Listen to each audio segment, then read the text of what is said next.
Tinapay mula sa langit. A daily morning devotion with CRC family.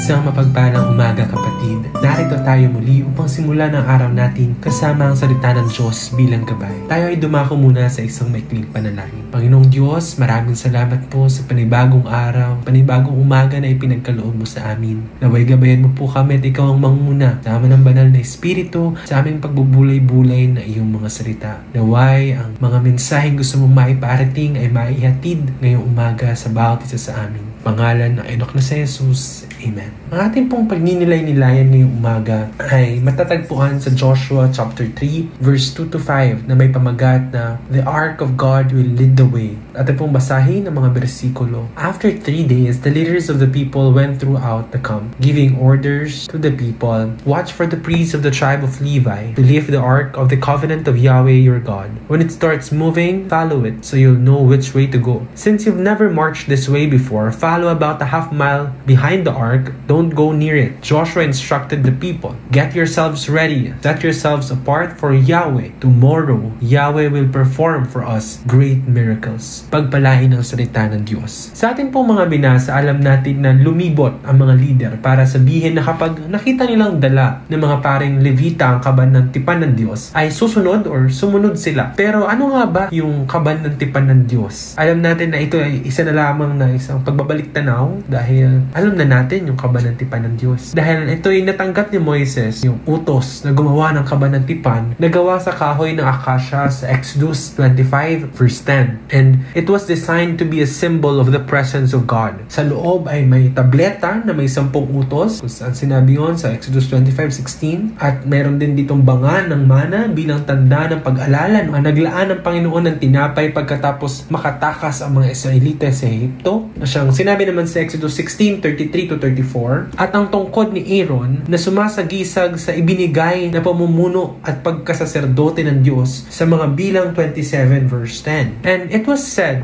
that this ark would guide them to the location of the river crossing. So iyon ang naging paraan upang ituro sa kanila ang daan. From this, we can understand why Joshua said that the Ark of the Covenant of God will be the first one to be sent. Because ito yung representation of the presence of God in Israel. And His presence is the one that will guide them and lead them the way to the promised land. Pero binanggit din dito na very precise ngayong pagkakabanggit na huwag masyadong lalapit sa kaban ng tipan. Dahil meron pa nga, diba, yung sinabi sa version ng MBB tag, ang sinabi ay 900 na metro dapat yung layo. Pero bakit kaya? Because God wanted all of Israel to see which way He wanted them to go. Kasi kung hindi, magsisiksikan ng lahat ng tao dun sa harap, no? And hindi na ito makikita ng mga tao na nasa likod. And the day before God led Israel into the promised land, He said Joshua chapter 3 verse 5, which is about the consecration of Israelites. What was used in NIV, ginamit sa NIV, was consecrate,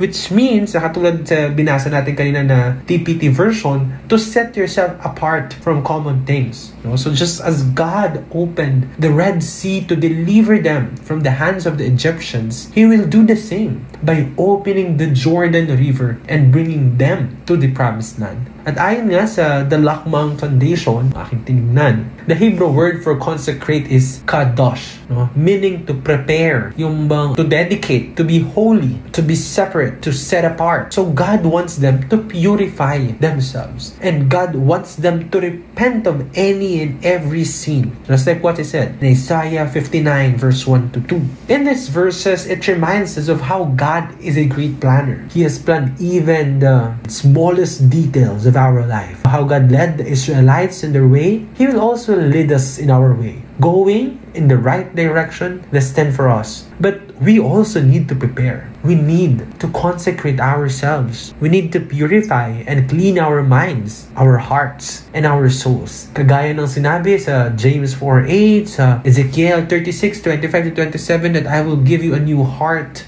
At sa 2 Timothy chapter 2 verse 22, God is inviting us now to be pure in our relationship with Him and to never conform to the pattern of this world. Yan po ang sinabi din sa Romans 12:1-2. At dyan po, nagtatapos ang ating pagbubulay-bulay ng salita ng Diyos. At tayo po muli ay dumako sa isang maikling panalangin. Panginoon Diyos, maraming salamat po sa mga salitang inihatid mo sa amin ngayong umaga. Nakagaya nung kung paano mo tinulungan at ibinigay ang daan sa mga Israelita. You will also lead us. Gagabayan mo rin kami sa aming paglalakbay at dadalhin kung saan kami dapat mapunta. Doon sa tamang direksyon. Naway patuloy mo pong saliksikin ang aming mga buhay at patuloy mo po kaming pakalinisin. Tinataas po namin ang aming bansa, ang sampu ng lahat ng bansa sa buong mundo. Pinapanalangin po namin ang pagkakaisa, ang kapayapaan, at ang pagmamahalan, ang siyang manaig.